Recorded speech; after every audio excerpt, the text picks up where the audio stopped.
আসসালামু আলাইকুম শিক্ষার্থী, আশা করি তোমরা অনেক ভালো আছো। গত দিন আমি যে এমসিকিউটা দিছিলাম সেই এমসিকিউ এর অ্যান্সার আশা করি তোমরা পেরেছো। আমি আজকে আবার সেটা তোমাদেরকে দিয়ে দিলাম।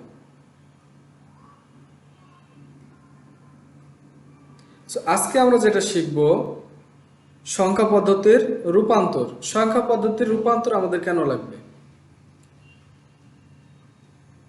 তো আমরা যখন কম্পিউটারে ইনপুট দেই কিবোর্ড থেকে, তখন সেটা মানুষের ভাষায় ইনপুট দেই, অর্থাৎ বিভিন্ন লেটার, স্পেশাল চিহ্ন, বিভিন্ন অঙ্ক ইত্যাদি। কিন্তু আমরা জানি কম্পিউটার মানুষের ভাষা বোঝে না। মানুষের বোধগম্য ভাষাকে আগে কম্পিউটারের বোধগম্য ভাষায় রূপান্তর করে দেওয়ার প্রয়োজন হয়। তারপর কম্পিউটার তার নিজস্ব ভাষা বাইনারিতে রূপান্তর করার পরে প্রসেস করে, আর এরপরে যে রেজাল্টটা দেয় সেই রেজাল্টটা আমরা মানুষ বুঝি না। মানুষকে বোঝানোর জন্য সে বাইনারিটাকে আবার মানুষের ভাষায় রূপান্তর করার প্রয়োজন হয়। সেজন্য আমরা বিভিন্ন সংখ্যা পদ্ধতির রূপান্তরগুলো কিভাবে করতে হয় সেটা দেখব। আসলে সংখ্যা পদ্ধতির রূপান্তর বলতে বোঝায় ডেসিমেল থেকে বাইনারি, ডেসিমেল থেকে অক্টাল, ডেসিমেল থেকে হেক্সাডেসিমেল, বাইনারি থেকে ডেসিমেল, অক্টাল থেকে ডেসিমেল, হেক্সাডেসিমেল থেকে ডেসিমেল, অক্টাল টু হেক্সাডেসিমেল, এই রূপান্তরগুলোকে বোঝায়। অর্থাৎ এই পারস্পরিক রূপান্তরগুলো কিভাবে করতে হয় সেটা আজকে আমাদের ক্লাসে বুঝবো। প্রথমে আসি আমরা ডেসিমেল থেকে বাইনারি। রূপান্তরের আগে আমরা তিনটা নোট লিখে নিব, আর এই তিনটা নোট যদি তুমি বুঝো তাহলে পুরো রূপান্তর তোমার শেষ হয়ে যাবে। প্রথম নোট কি তোমরা লিখে নিবা, দুইটা সংখ্যা পদ্ধতির মধ্যে একটি যদি ডেসিমেল হয় তাহলে হয় ভাগ করব, না হয় গুণ করব। 2 নম্বর পয়েন্ট, অক্টাল মানে বাইনারি 3 বিট যা 4 to 1 মেনে চলে, আর হেক্সাডেসিমাল মানে বাইনারি 4 বিট যা 8 4 to 1 মেনে চলে। এই তিনটা পয়েন্ট তুমি নোট করে রাখবে, তাহলে দেখবে পুরো কনভার্সনটা তুমি সংক্ষেপে বের করে ফেলবে। আমরা এখন প্রথমে দেখব ডেসিমেল থেকে বাইনারিতে কিভাবে রূপান্তর করতে হয়। দেখো দুইটা সংখ্যা পদ্ধতির মধ্যে একটা ডেসিমেল আছে। ডেসিমেল মানে হয় ভাগ, না হয় গুণ। ডেসিমেল সবার বড়। ডেসিমেল থেকে যদি আমি অন্য কোথাও যাই তাহলে আমাকে ভাগ করে করে যেতে হবে, অর্থাৎ অন্যান্য সংখ্যা পদ্ধতিগুলোর ভিত্তি দ্বারা ভাগ করে করে যেতে হবে। তাহলে ডেসিমেল থেকে বাইনারিতে রূপান্তরের নিয়মটা কি আমরা এখন একটা এক্সাম্পলের মাধ্যমে বুঝবো। এখানে খেয়াল করো 50 এটা একটা ডেসিমেল নাম্বার। এই ডেসিমেলটাকে আমরা বাইনারিতে রূপান্তর করব। নিয়ম হচ্ছে বাইনারি ভিত্তি 2 দিয়ে ভাগ করব। কেন 2 দিয়ে আমি ভাগ করব? আমি ভাগ করার পরে আমি তোমাদেরকে সেটা বলে দিব। দেখো 2 দিয়ে যখন আমরা 50কে ভাগ করব তখন ভাগফল হবে 25, আর ভাগশেষ কত? 0। প্রথমে থাকবে ভাগফল, তারপরে থাকবে ভাগশেষ। তারপরে 2 দিয়ে আমরা আবার ভাগফলটাকে ভাগ করব, অর্থাৎ 25কে যদি আমরা 2 দিয়ে ভাগ করি তাহলে ভাগফল কত হবে? 12, আর ভাগশেষ কত হবে? 1। এখানে একটা কথা আমি বলে রাখি, যদি দেখো 2 দিয়ে কোনো একটা সংখ্যাকে ভাগ করে নিঃশেষে বিভাজ্য হয় তাহলে ভাগশেষ হবে 0, আর যদি নিঃশেষে বিভাজ্য না হয় তাহলে ভাগশেষ হবে 1।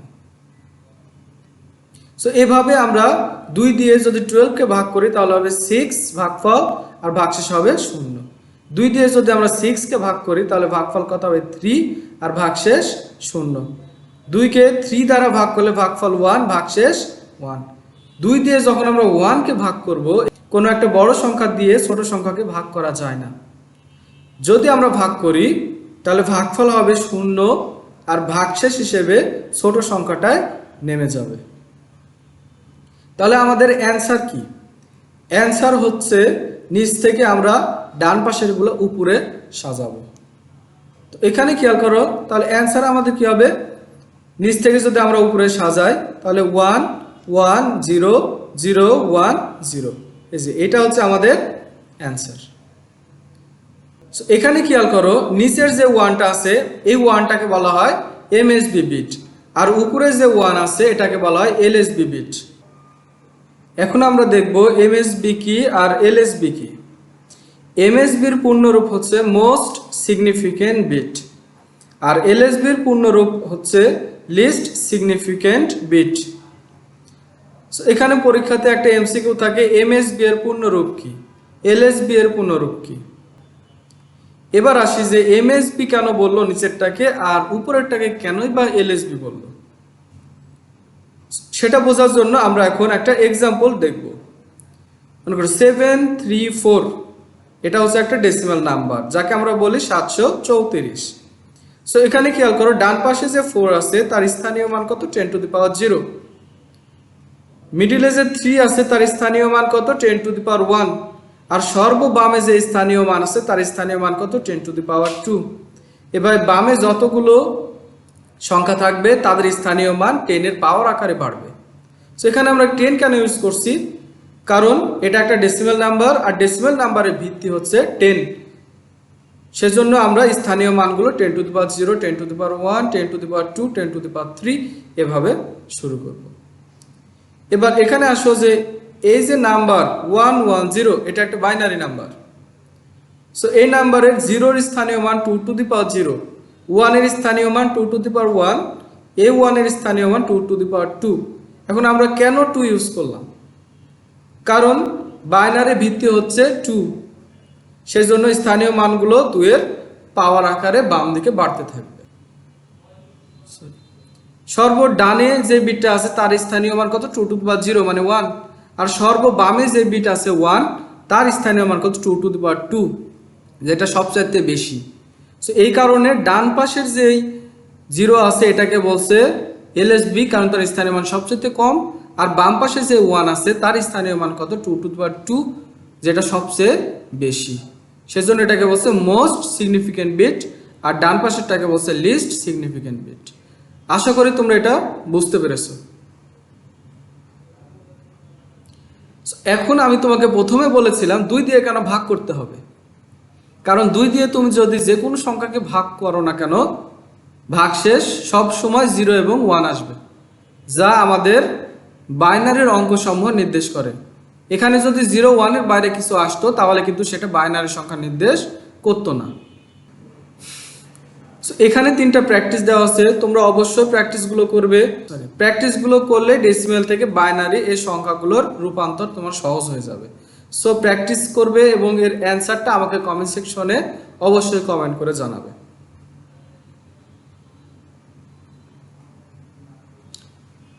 এখন আমরা দেখব ডেসিমেল থেকে অক্টাল।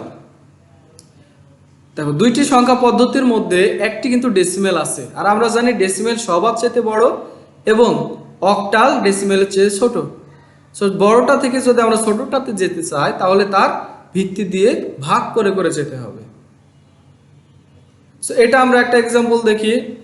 এটাও আগেরটার মতোই, ওখানে আমরা 2 দিয়ে ভাগ করেছিলাম, এখানে আমরা কি দিয়ে ভাগ করব, 8 দিয়ে, কারণ এটা একটা আমাদের অক্টাল নাম্বার।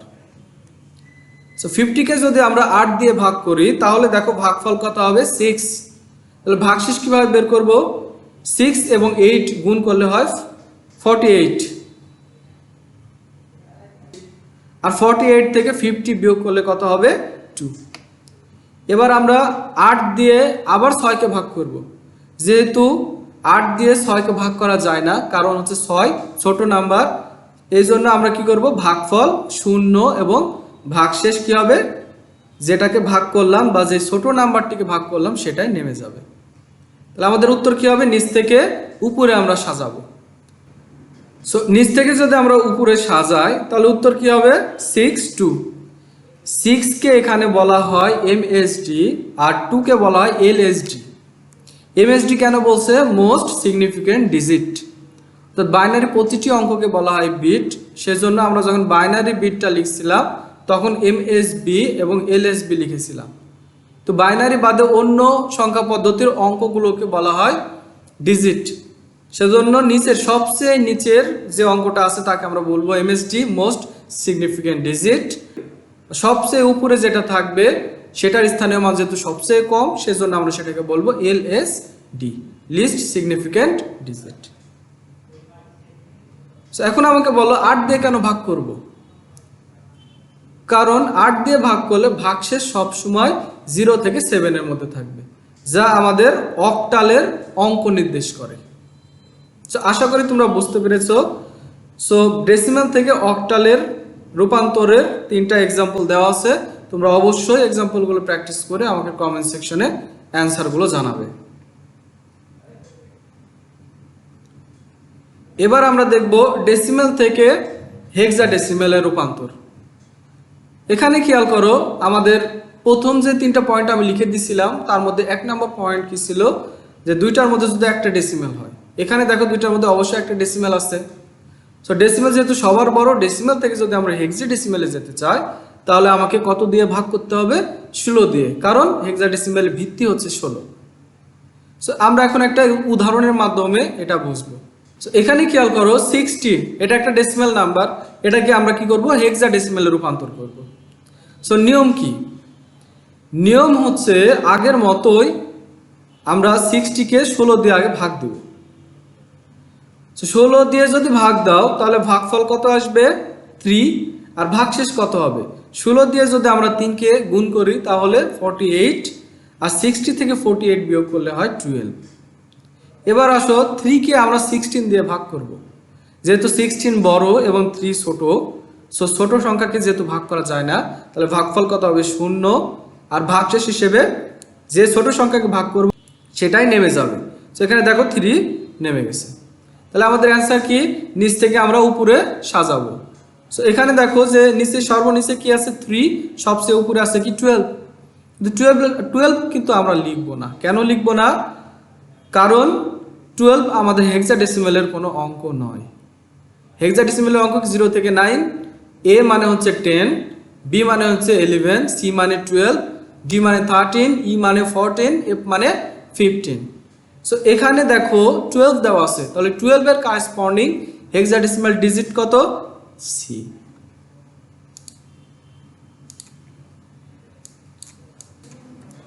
এখানে খেয়াল করো সর্বনিচের যে ডিজিটটা আছে তার স্থানীয় মান যেহেতু সবচেয়ে বেশি, সুতরাং আমরা সেটাকে কি বলবো? এমএসডি। আর সবচেয়ে উপরে যে অঙ্কটা আছে বা ডিজিট আছে তার স্থানীয় মান সবচেয়ে কম, সেজন্য আমরা সেটাকে কি বলছি? LSD, list significant digit. তাহলে এখন আসি যে 16 দিয়ে কেন ভাগ করব? কারণ 16 দিয়ে ভাগ করলে যে কোনো সংখ্যাকে ভাগশেষ সবসময় 0 থেকে 15 এর মধ্যে থাকবে, যা আমাদের হেক্সাডেসিমালের অঙ্ক নির্দেশ করে। এখানে 3টা প্র্যাকটিস দেওয়া আছে, তোমরা অবশ্যই প্র্যাকটিসগুলো করবে এবং অ্যান্সারগুলো আমাকে কমেন্ট সেকশনে জানাবে। আজকে এই পর্যন্তই থাকবে। আগামী ক্লাসে আমরা বাইনারি থেকে ডেসিমেল, অক্টাল থেকে ডেসিমেল, হেক্সাডেসিমাল থেকে ডেসিমেলের রূপান্তর শিখব। সবাই ভালো থাকবে এবং যদি ভালো লাগে তাহলে আমাদের চ্যানেলটিকে অবশ্যই সাবস্ক্রাইব করবে, লাইক দিবে এবং বেল আইকনটি বাজিয়ে রাখবে, তাহলে যে কোনো ভিডিও আপলোড দেওয়ার সাথে সাথে তুমি দেখতে পারবে। এবং আমরা আশা করছি তোমরা ক্লাসগুলো সুন্দরভাবে দেখলে সহজে প্রত্যেকটা টপিক তোমরা বুঝতে পারবে ইনশাআল্লাহ। সো সকলকে ধন্যবাদ। আসসালামু আলাইকুম।